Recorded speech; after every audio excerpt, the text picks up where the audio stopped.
بسم الله الرحمن الرحيم الحمد لله والصلاة والسلام على سيد المرسلين وعلى آله وصحبه وبارك وسلم تسليما كثيرا إلى يوم الدين أما بعد.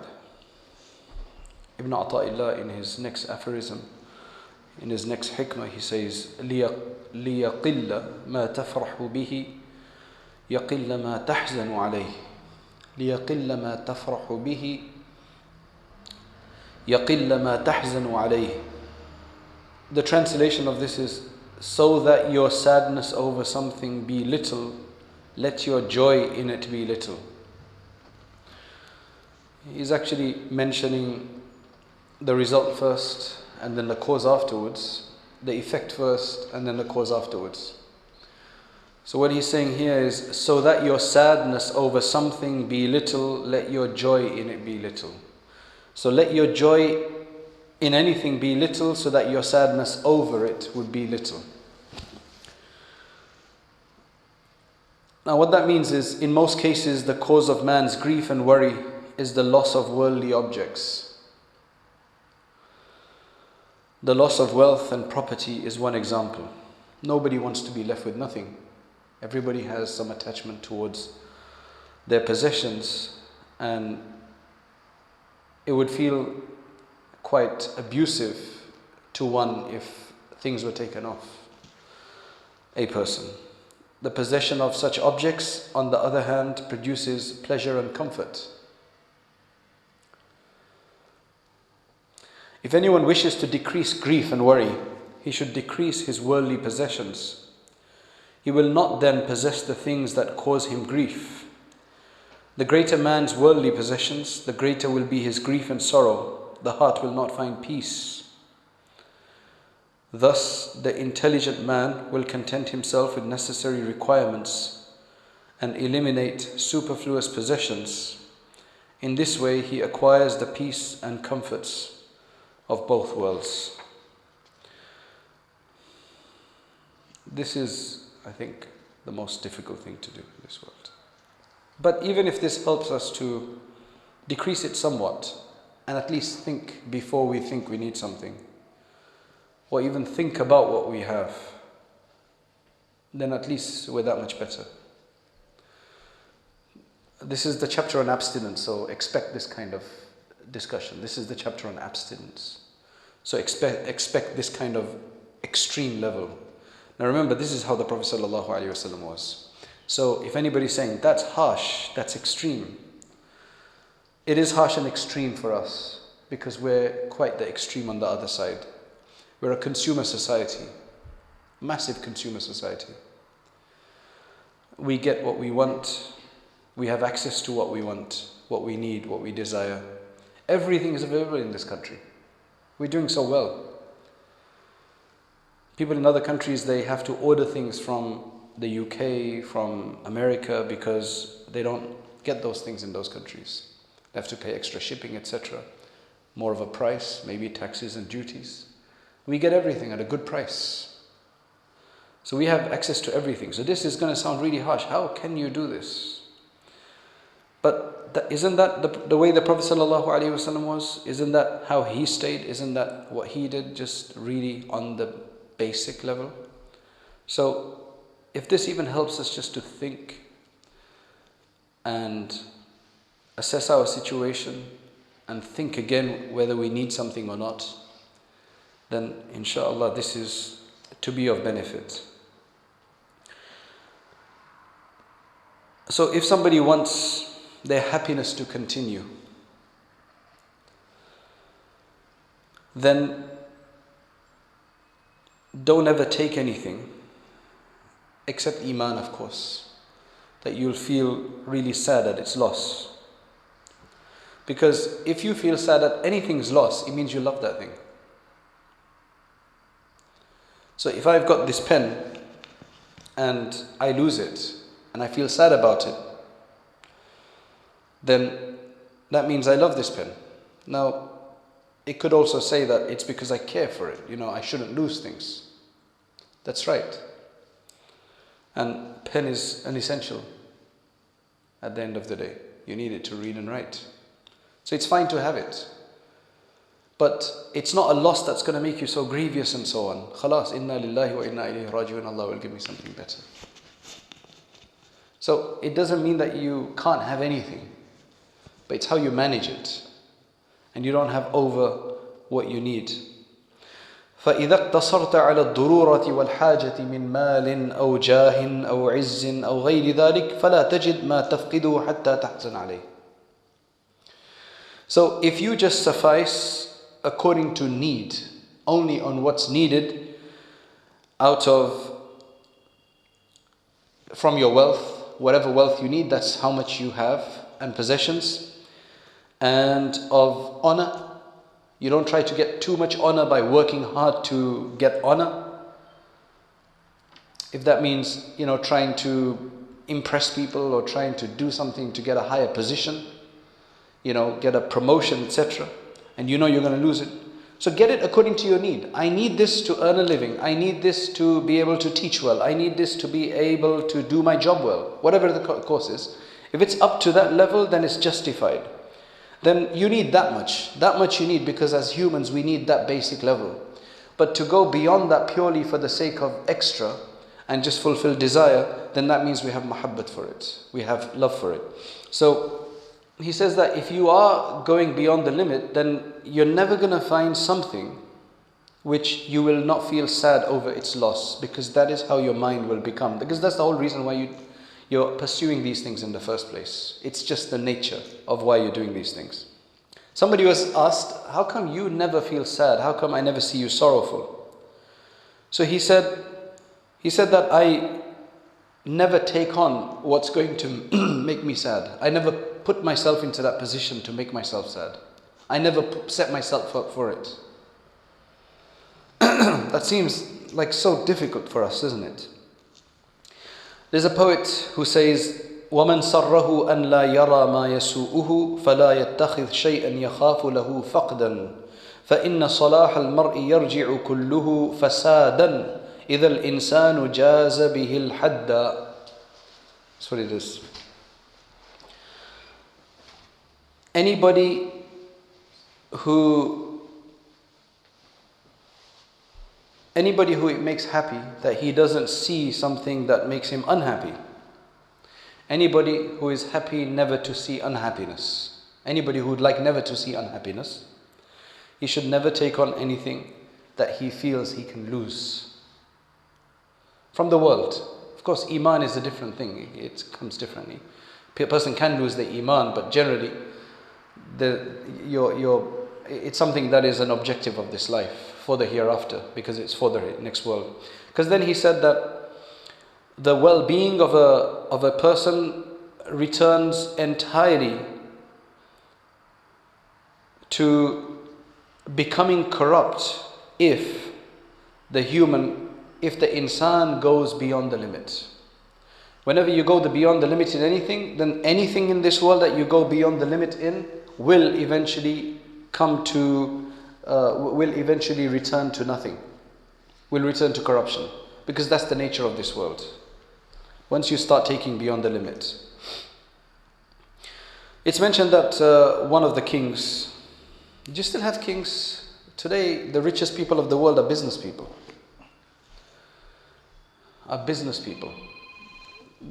They're much richer today than our kings today. There are a few kings still that enjoy themselves, but otherwise it's really business people that make more and indulge more than prime ministers and presidents and things like that. They make more money. So the whole example of a king is a bit kind of, it's still there. I mean, the Sultan of Brunei, and you still have a few like that, but it's not the same as it used to be. But anyway, in those days, that's what it was. So one of the kings, one of the leaders, he was once provided this really exquisite, exotic juice of some kind of milkshake or something, that was provided in a goblet that was studded with some of the best of gems and stones and things like that. Lam yura lahu nadhir, something that had never been seen before, something exquisitely designed and produced for the king. You can imagine that. So the king got extremely happy, extremely excited. SubhanAllah, great piece of work, great juice, imagine what it's going to be. So he said to one of the wise people sitting around him, what do you think of this? كيف ترى هذا? So he very clearly said, أراه مصيبة وفقرا. I see this as a calamity, and I see this as poverty. A calamity and a source of poverty. He said, how is that possible? He said, look, if this breaks, because it's not beyond breaking, is it? If it breaks, it'd be a musibah on which you'd have no sabr and patience. You'd feel really bad about it.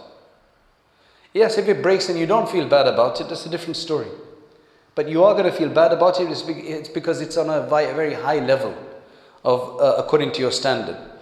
And if it was stolen, then your heart would lust after it. So you would be in need of it. You would feel the need for it, that where is it gone? Where is it gone? Your heart will not be detached. Your heart will be attached to it. And if it was stolen, you won't find the same anymore. Because it's an unprecedented piece of work.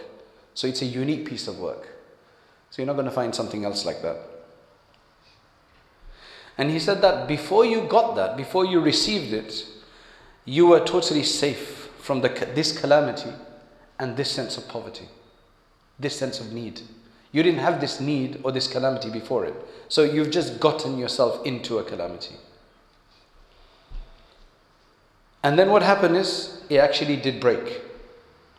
It broke. And the king did feel really bad about it, because it was quite an exotic piece of work. And then he said, Sadaq al-Hakim, that this wise man did tell the truth. Why was it, it should never have been brought to me. Then I would not have attached my heart to it in the first place. There's another way to look at this, which is a better way to deal with these situations in this world. That if you leave your nafs and self, and you just leave it to be a target of the decrees of Allah subhanahu wa ta'ala. You just leave it basically to go according to the taqdeer of Allah subhanahu wa ta'ala, and you don't try to confront and interrupt that, then you'll be, of course this is something that is not easy to do, but then he says that you will then rest forever and your happiness will be constant, because then it will become such. Now this is where it now makes sense. Until now you just like, how can you do that? It says, but after that you'll come to a state where you'll just be waiting for what's coming from your Habib Ta'ala. So, okay, what's next from him? What's next from him? What's next from him? But this is kind of unfathomable for us. We just live in a situation where it's unfathomable for us to do this kind of thing. So then, whatever it is, you'll take it with a warm welcome, and you'll take it with great happiness and satisfaction. And this is, this is when we speak about rada bil qada, to be satisfied with the decree and the sweetness that comes from it. This is the status that you have to reach to get that. If you make Allah subhanahu wa ta'ala your beloved, then obviously when you make someone your beloved, then anything that comes from him makes you happy. And if along with that comes witnessing the presence of Allah subhanahu wa ta'ala, which is a higher status than that, then that is going to be a bounty that is going to last forever. And this is what you call the wilayatul kubra. This is called the wilayatul kubra, the highest form of wilaya. Man taqalladaha la yu'zal. Anybody who takes this up and receives this, or is garlanded by this, is given this position, la yu'zal anha abadan. He will never be demoted from this state and this position. Now, this is heavy Sufi stuff. This is like heavy stuff about high levels which we can only hear about and listen to. But hopefully this helps us to intend, inshallah, that state. So then he says in the next one, then based on that, إن أردت أن لا تعزل فلا تتولى ولاية لا تدوم لك. If you do not want to be dismissed, then do not take charge of a post that will not always be yours. If you don't want to suffer the humiliation of being dismissed, then do not take a charge of a post that will not always be yours. The way he explains it here is, this aphorism is an example of the former statement. The kingdom of the world has no true existence of its own. It is transitory and perishable, and only sustained by Allah. Do not acquire it in abundance, because you will be confronted with the grief of being dismissed from it. Even if you are not dismissed in worldly terms, meaning even if you don't lose it, death will ultimately tear you away from the kingdom. Just the other day, there was somebody who, I was about to get in my car and he pulled up. He was just coming along. So he got out and he was about to meet me, and he must have come with his phone in his hand. But as he went to embrace me, the phone flew out of his hand, and it was raining, so it was a dirty puddle on the side. Newham has a lot of these puddles. So it fell into the puddle. And now that's a massive problem, that's just a massive issue when you've got an expensive phone and suddenly it's just fallen into a puddle. Then you have to work behind it to try to sort it out, the feeling that you're going through, Because these things are expensive nowadays. They cost more than your clothing on your back. That's how much these things are. You could buy 5-6 sets of clothing with this. Sometimes £500 phone, £600 phone. You could even say £100 for a clothing, like a nice set of clothes for £100, which is a lot. That's 6 pairs of clothing. So it does feel bad. So that's the way of these things. So that's why he says, even if you're not dismissed in worldly terms, so you don't lose it, it doesn't break or anything, death will ultimately tear you away from this kingdom. You will then suffer the grief of dismissal. Not for long though. You'll only feel it right when you lose. When you're about to die, you'll feel, this, what about this, what about this, what about this? That's why you've seen situations of people who are in hospital and they're on a life machine. They're about to die. They are in terminal illness and they're still worried about their money and so on, because of that attachment to it. So they can't go forward. They're just stuck in the past. They're stuck in this world. So they can't look forward and say, forget that now. Brother, give all of that in sadaqah. Give wasiyah to his children. All that money I've got, like if you don't need it, give it in sadaqah. Help the poor, do something for me. No. How much is it? How much is it right now? Make sure you look after it. What's going to happen? They don't even think they're going to die, in fact, because the attachment of the world is so much. Hence, abstain from the acquisition of this perishable kingdom. That just seems so far away. Abstain from taking this kingdom. It's just so difficult for us to do that today. Allah make it easy. So then he explains that the wilaya, which means this high position, that will never, actually the wilaya that you will lose, any kind of position that you will eventually be at loss from, is the one that comes from creation. Whether that means being a commander, whether that means being a judge, a leader, a president, a prime minister, a director, whatever it means. Same is wilayatul mal, which means to have a lot of money, to become an owner of a significant amount of wealth. Enough to make you feel good, enough to make you feel I've got lots, enough to give you a sense of power. That's what he's talking about. Likewise, a nasab, if it's not one based on taqwa. So sometimes some families are known for their piety. So you feel good that you're in that family, or you're getting attached to that family or something. But no, this is all about worldly greatness and so on. It's a well-connected family or something. Or it's a family of knowledge, true knowledge and taqwa. Then it's a good thing as well. So any of these other leadership positions of the dunya, power positions of the dunya, they will eventually perish. They will go and they will leave in its wake humiliation and need. The kind of leaderships, the kind of positions, the kind of honor that comes and will never be at loss is the one that comes from Allah subhanahu wa ta'ala, which is to find oneself to be given an honor by Allah subhanahu wa ta'ala, to feel independent because of Allah subhanahu wa ta'ala, that Allah subhanahu wa ta'ala is looking after me, so I don't need anybody else, to gain His recognition, His knowledge, and to be totally absent from anybody else. This kind of wilayah will never end. It's an honor that will never be lost, and some kind of dignity that will remain forever.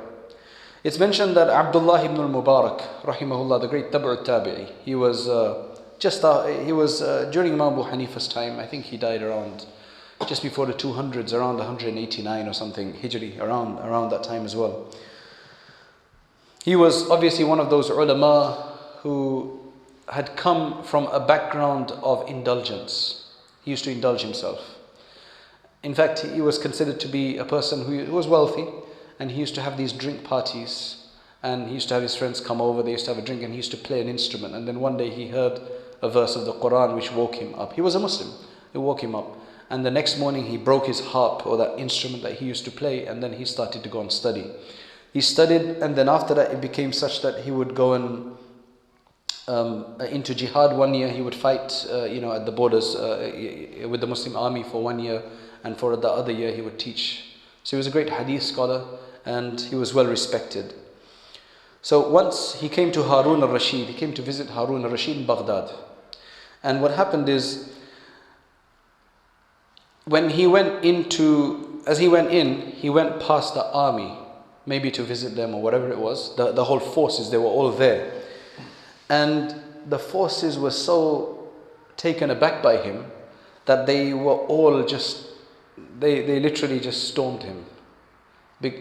Like today you see a star that comes in and suddenly everybody wants to get a selfie with them, right? So in those days it was a different story. So they all wanted to shake his hands or whatever it was. And it created a massive commotion down there, totally in disarray like that. And so much so that, people's shoes were lost in the fray because, people were stepping on each other's toe, and lots of dust was thrown up, etc. So there was this Walad, which means one of the slave girls of Harun al-Rashid. She was looking from above, from one of the windows, at what is all this commotion and this noise about? And she said, who is this? What's going on? She obviously noticed from the top that there's some man, and he's being, he's been surrounded, and they're all storming him. So he said, this is the alim of Khurasan. He was from Khurasan, so he's not from Baghdad. You had Baghdad, and then you had Khurasan, ma wara al-nahr. So Khurasan is kind of the Persia and Afghanistan area. So when he came, he said, no, this is the alim of Khurasan. So then she says, هذا والله هو الملك والعز. هذه, you can actually read this better, هو الملك والعز. This is true kingdom, and this is true honor. That without you doing anything, people are running towards you. You don't have to, you're pleasing Allah subhanahu wa ta'ala. You're not doing strange things on YouTube. You're not doing pranks on YouTube, which is causing people to follow you, and then when they see you, the shaitan makes them come after you because you're shaitan, right? Basically, you don't have to do anything for this. You're worshipping Allah subhanahu wa ta'ala, you're doing the right thing, and Allah subhanahu wa ta'ala is creating this kind of love for people in your sight. You don't have to do weirder things next time just to keep people's excitement towards you. This is the way of the world today. You want to be good, you have to do weird things. And then people will celebrate you. So if you're a famous person and you die from an overdose, which is such a bad role modeling, they'll still celebrate you and put a statue up for you. Just because it's all shaitani today. It's as simple as that. People celebrate wickedness today. That's what people do. But then it's very clear to distinguish between whether a person is followed for their shaitaniyah or they're followed for their lillahiyah, for their divine connection or for their connection to the shaitan. That's basically what it is. Now some people are kind of in between. They don't know, but that's the deception. Somebody who's clearly out there is wrong. Who's doing shaitani stuff, it's wrong. But somebody who's in between, who thinks they're doing a good thing, bringing smile to people's faces, but in the doing crazy things, pranks, humiliating others, just doing weird things, then that's not what you call real stardom. This is what you call real stardom. So that's why she says, by Allah, this is true sovereignty and this is true honor. لا ملك هارون الذي يجمع الناس بالصوت والعصي. Not the kingdom of Harun al-Rashid, her master, who gathers people and keeps them straight through the whip and through staffs, basically through disciplinary beating. That you have to listen to him because of that. But this is coming just like that. Now, we might think, okay, but the additional benefit to this is the next point. He says, once you reach a wilaya like this, then it will also come down to your children and your progeny. They will also benefit from this kind of wilaya. Now, if the first one is not worth working for ourselves, then definitely the second one. It will then stay with them according to the level of that person's honor in the sight of Allah subhanahu wa ta'ala. And the greatness of his wilayah. That's how much influence he'll have on his children. The greater the wilayah, that's how much more. So anybody whose wilayah, closeness to Allah subhanahu wa ta'ala, friendship with Allah is greater, then that is how much it will remain with his awlad and his friends and accomplices, people who are close to him, to that level. And that is why Allah subhanahu wa ta'ala says, وَلْيَخْشَ الَّذِينَ لَوْ تَرَكُوا مِنْ خَلْفِهِمْ ذُرِّيَّةً ضِعَافًا خَافُوا عَلَيْهِمْ. So, he will not have to worry about his progeny. That's why there was this one scholar in India, Mufti Muzaffar Sahib, he was talking about his father. And his father would keep nothing. He was a pure example of this hikam. He would keep nothing. His mother would have to save up money like Abu Bakr as-Siddiq radiallahu anhu's wife did. And this was just about 70 years ago to 100 years ago, right? And I've actually met Mufti Muzaffar Sahib, who passed away about probably 7-10 years ago. So his father used to get as much money from the madrasa where he used to teach, enough to survive.